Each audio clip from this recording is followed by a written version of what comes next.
Let's close our initial wave of Imperial Fists with the Breacher Squad, a specialized team that is focused on boarding actions, where there is little room for maneuver, a lot of fire to protect against, and a lot of barriers to breach. So let's get out of the boxes as a first step.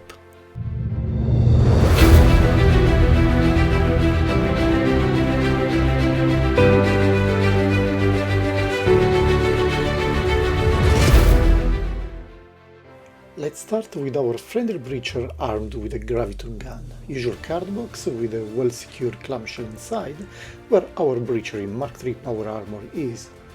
As a nice change, we have a big thunder shield and a new cool weapon that is very handy during close fights. There is not much difference from the other tactical marines or the despoilers, same body armor and general decorations and paint job. Again, we will have to ink the rivets, but we are quite used to this operation. So, not many surprises as long as I can see. It is a standard marine Mark III power armor.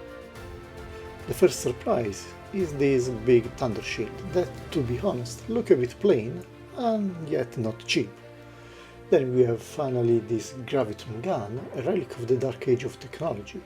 Apparently it is a kind of weapon that allows to play with gravity, increasing the weight of structures like bunkers and fortifications, making them collapse. Very cool.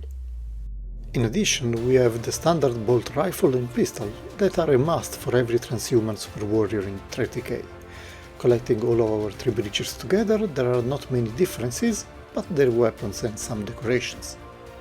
We have already seen the graviton gun, but then we also have a last cutter, a very short range weapon that is used to cut through thick layer of armor like a hot knife in the battle. Finally some variety in the weapons, even if they are quite specialized ones. Finally, the sergeant is armed with a thunder hammer that is used as a universal key for boarding ships as well as breaching fortifications. Looking at the shields, they are quite simple but also of a new design, so +1 for the novelty factor. Each has a different decoration, and for this one there is also a new attachment with soft plastic ring that goes around the arm in addition to the classic handle. The design of the shield allows for the iconic phalanx formation we all love, with our starters able to shoot their guns while staying well protected. Let's put them all together so that we can take a general look at all of them. Design-wise there is very little to add, they are Space Marines in Mark III power armor.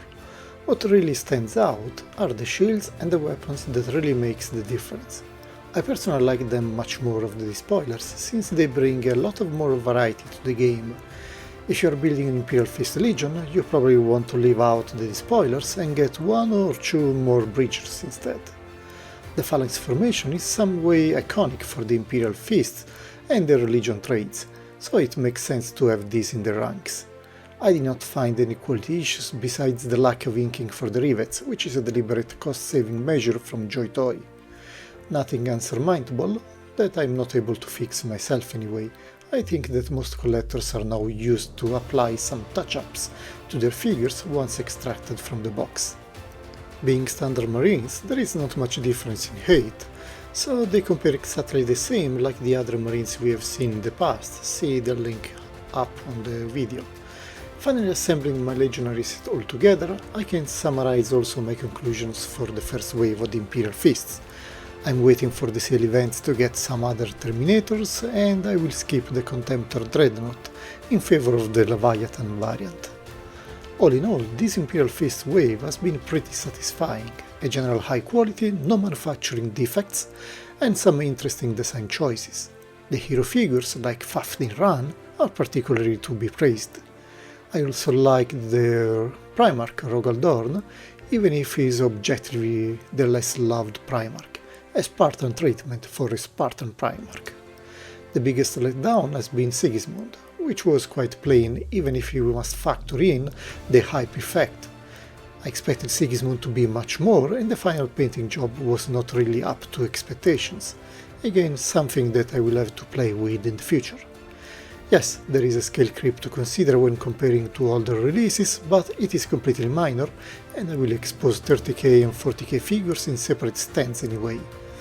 But going back to our breachers, get them, sacrifice the despoiler if on budget constraints, they are the most fisty of the Imperial Fist Grunt units. Having said that, I wish you a nice rest of the day, maybe setting up your Imperial Fist legionaries in defense of your shelves.